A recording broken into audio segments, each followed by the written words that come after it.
Assalamualaikum warahmatullahi wabarakatuh. Selamat pagi. Kita melihat dan memahami fenomena di mana anak-anak sudah mulai bosan dengan sistem daring dan akhirnya merubah kebiasaannya menjadi kecanduan gadget. Dan di satu sisi orang tua terlalu sibuk dengan kegiatannya masing-masing, dan kita juga memahami bahwa yang mengisi daripada otak anak-anak kita adalah gadget itu sendiri. Ketika kita ingin mengintervensi, di satu sisi tugas-tugas sekolah memerlukan gadget, dan di satu sisi ketika kita menjadi lengah di dalam melihat apakah gadget ini dipergunakan untuk sesuatu yang baik atau sesuatu yang melalaikan, ini adalah sesuatu yang memerlukan pendekatan yang lebih kondusif, impresif, dan juga memerlukan empati di dalam melakukan pendekatan. Dan sekarang kita juga melihat bahwa anak-anak menjadi sangat-sangat tergantung kepada gadget, dan kita juga bisa melihat orang tua juga sangat-sangat juga tergantung kepada gadget, seakan-akan dunianya itu memang ada di dalam HP-nya.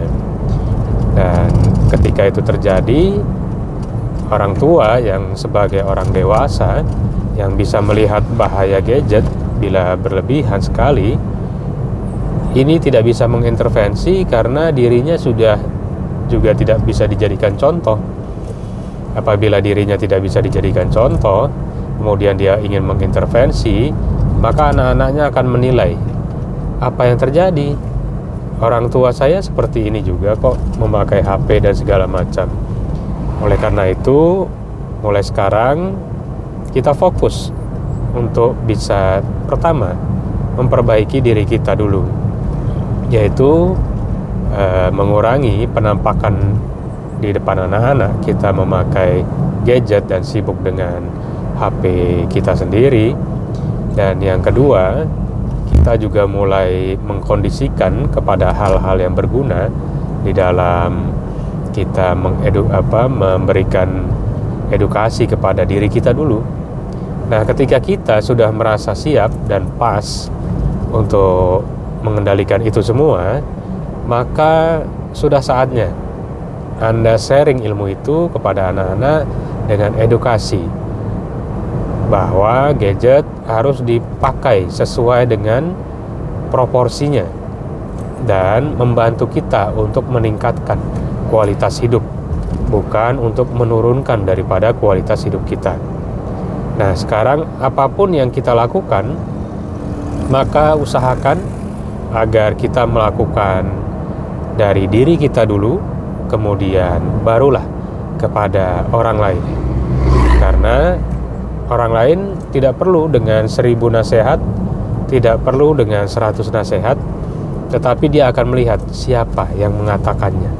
Dan ketika dia melihat siapa yang mengatakannya, dia akan tidak usah terlalu banyak bahasa, tidak usah terlalu banyak kata-kata, maka dia akan mengikuti dengan sendirinya karena dia sudah melihat bahwa orang yang menyampaikan memang sudah melakukannya.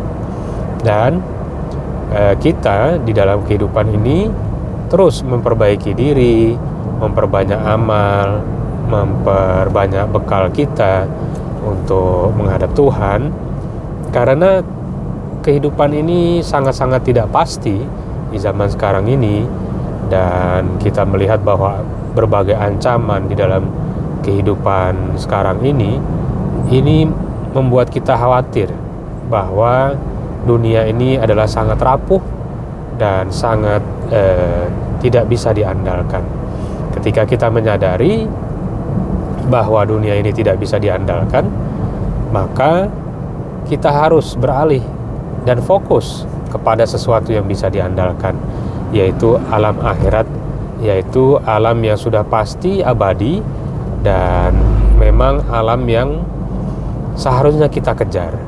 Jadi dunia ini hanya perantara, dan kita bisa fokus kepada akhirat, dan kita menjadi orang yang lebih mempersiapkan diri baik secara bekal, amalan, dan kita menjadi lebih tenang dan lebih yakin tentang kehidupan ini. Mungkin untuk saat ini sharing sessionnya kita akhiri. Wabillahi taufik wal hidayah. Wassalamualaikum warahmatullahi wabarakatuh.